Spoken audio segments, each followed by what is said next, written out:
नमस्कार दोस्तों, welcome agro में आपका स्वागत है। आज हम गेहूं की खेती के बारे में बात करेंगे। तो आप एक अच्छी गेहूं की खेती करके आप अच्छा मुनाफा कैसे कमा सकते हैं। तो 8 से 10 पॉइंट में आज हम आपको बताएंगे कि आप अच्छी गेहूं की खेती कैसे कर पाएंगे।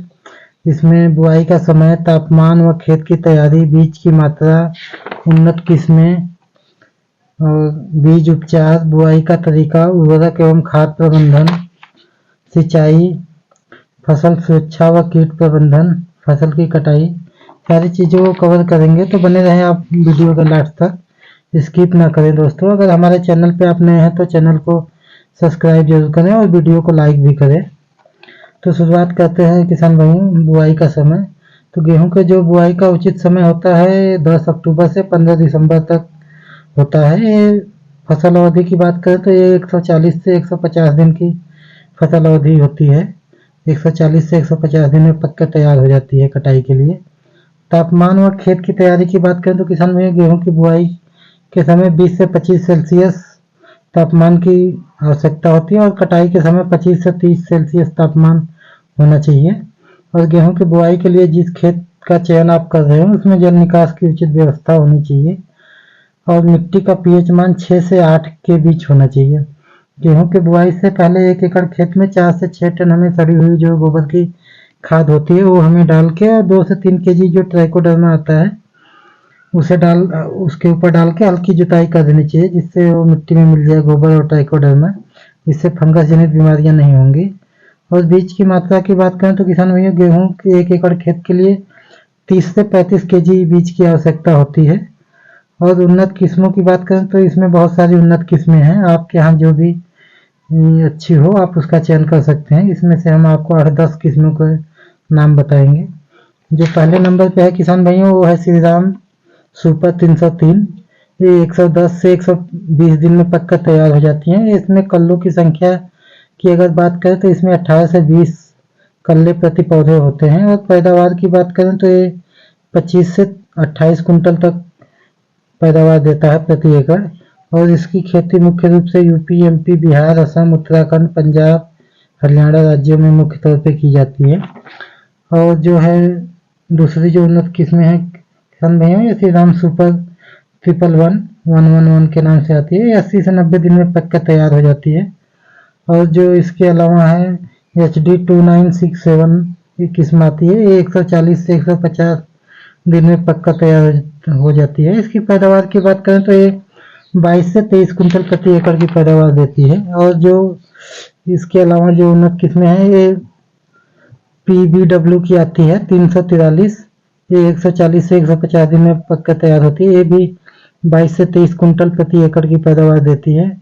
और जो पांचवी किस्म है ये DVW 303 है 303। ये 115 से 125 दिन में पक्का तैयार हो जाती है। ये भी 20 से 22 कुंटल प्रति एकड़ का उत्पादन देती है। और जो छठी है किस्म किसान भाई ये है श्री राम सुपर 252। ये 100 से 115 दिन में पक्का तैयार हो जाती है। ये 22 से 24 कुंटल प्रति एकड़ का उत्पादन देती है। और सातवीं जो किस्म है GW 300 GW 300 है। और आठवीं जो है इसमें स्टार 325। और नवीं किस्म जो है BWS 323। और इसमें सिजेंटा की भी आती है SW 23। ये 125 से 130 दिन में पक कर तैयार हो जाती है। और इसकी पैदावार की बात करें तो 25 से 28 कुंटल तक ये भी पैदावार देती है। और श्री राम की और भी आती है 272 श्री राम सुपर 272। ये 120 से 130 दिन में पैक कर तैयार हो जाती है और 22 से 24 कुंटल उत्पादन देती है। और 12वीं किस्म जो है PBW 550 है। 140 से 150 दिन में पक कर तैयार हो जाती है। ये भी 22 से 26 कुंटल उत्पादन देती है। और बीज उपचार की बात करें तो किसान भाइयों आप गेहूं का जो भी बीज है आप इसे फफूंदीजनक जो होता है फफूंदीनाशक उनसे आप उपचारित कर सकते हैं। जैसे कार्बोक्सी होता है 37.5 और थीरम 37.5%।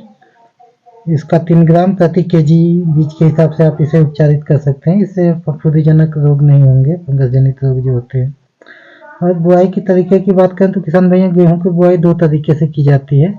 छिटका विधि और कतार से कतार में। तो ये आप जो कतार से कतार में इसकी बुआई करते हैं, इसमें लाइन से लाइन की जो दूरी होनी चाहिए 25 सेंटीमीटर और पौधे से पौधे की जो दूरी होनी चाहिए वो 10 से 12 सेंटीमीटर होनी चाहिए। आप इसे सीडल के माध्यम से भी बुआई कर सकते हैं। उर्वरक एवं खाद प्रबंधन की बात करें तो बुआई के समय जो हम खाद देते हैं मिट्टी में, हमें मिट्टी का पीएच जरूर चेक करवाना चाहिए।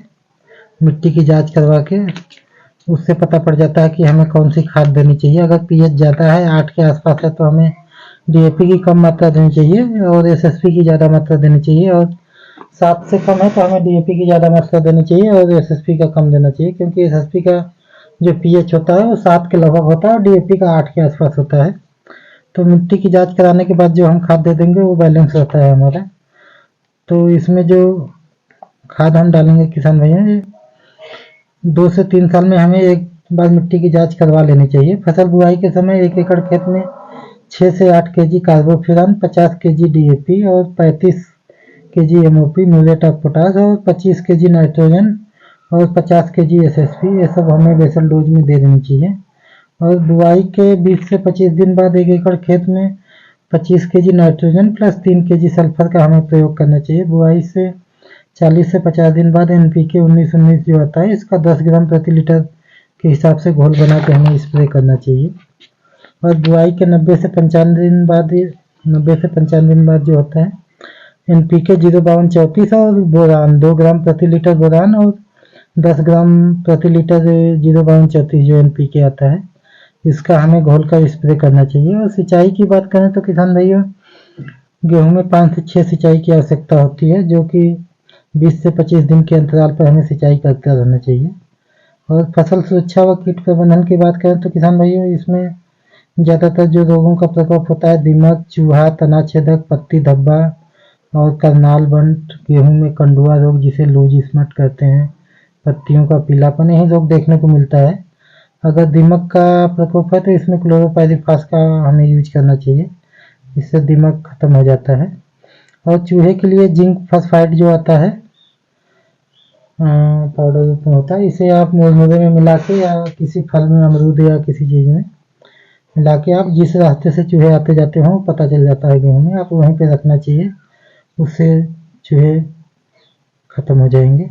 और तनाछेदक की बात करें तो किसान भैया, तनाछेदक के लिए इमामेक्टिन बेंजोएट 5% 15 ग्राम प्रति 15 लीटर पानी में या प्रोफेक्स सुपर 2 ml प्रति लीटर के हिसाब से हमें यूज करना चाहिए। तनाछेदक इससे कंट्रोल हो जाएगा। और पत्ती धब्बा की बात करें जो है, तो इसके लिए अमिस्टार टाप या सिजेंटा का जो आता है या गोडिवा सुपर धानुका का आता है, इसका यूज करना चाहिए।